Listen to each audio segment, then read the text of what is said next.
Ang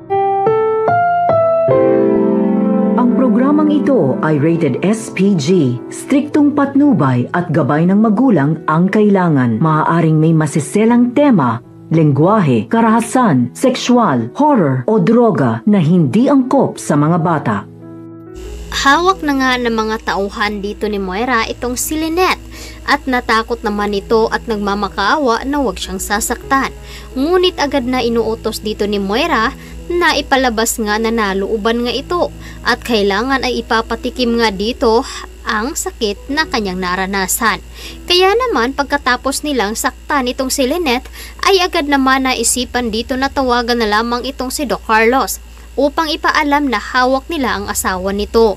Samantalang sa Apex naman kung saan ay hinahabol nga dito ni Zoe itong si Annalyn. Ngunit kasalukuyan ay sinagot nga dito ni Annalyn ang tawag dito ni Moira. Nagulat naman itong si Annalyn at hindi niya agad na turn off ang cellphone dito ni Zoe. Kaya narinig dito ni Moira na sinasabi dito ni Zoe na hawak niya ang kanyang cellphone. Kaya naman huli na dahil narinig naman dito ni Annalyn ang sinasabi dito ni Moira na kailangan ay puntahan yung lugar kung saan ay nandoon itong si Lolo Pepe. At ngayon ay nabisto nga dito ni Annalyn itong si Zoe. Kaya nagtataka naman itong si Giselle at RJ kung bakit nila tinatago ang kanilang ama. Ano nga daw ang motibo dito ni Moira?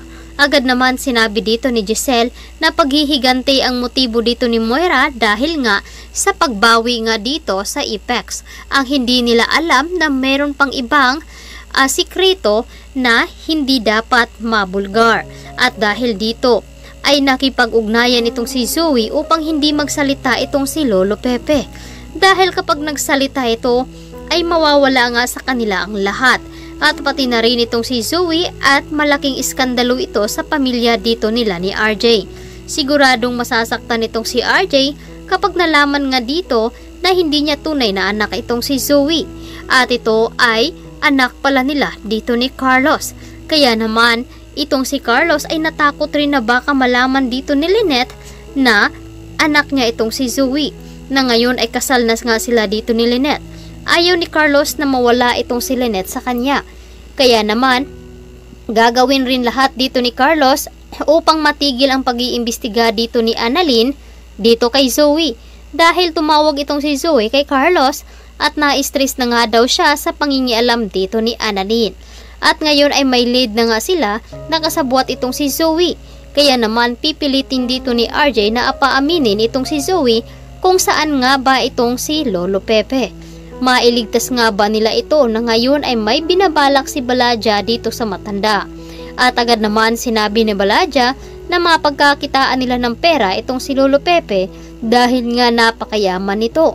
Agad naman nagpauto itong si Moira at agad sinabi dito na kailangan daw kasama itong si Zoe sa kanilang pag-uusap. Ngunit sa dahilan ngayon na narinig nga dito ni Annalyn, itong si Moira ay ngayon ay nabisto na sila. Kaya naman, todo deny itong si Zoe na wala nga siyang kinalaman sa pagkawala dito ni Lolo Pepe. Ngunit agad ding dinidipinsahan ni Annalyn na nabisto na nga at may ebidensya dahil nga narinig at tumawag si Moira at siya mismo ang nakasagot. Samantalang, makaligtas pa nga ba itong si Lynette sa kapahamakan na ngayon ay inuutos nga dito ni Moira. Nasaktan nga ito dahil si Carlos naman talaga ang pakay, ngunit nag-iisa lamang itong si Lynette, kaya naisipan na lamang dito ni Moira na si Lynette muna ang pagbuntungan ng kanyang galit. Kaya ito ang dapat nating aabangan ngayong hapon dito lamang sa Abot Kamay na Pangarap. Maraming salamat sa inyong pagtutok at pakikinig dito sa aking Monte Channel.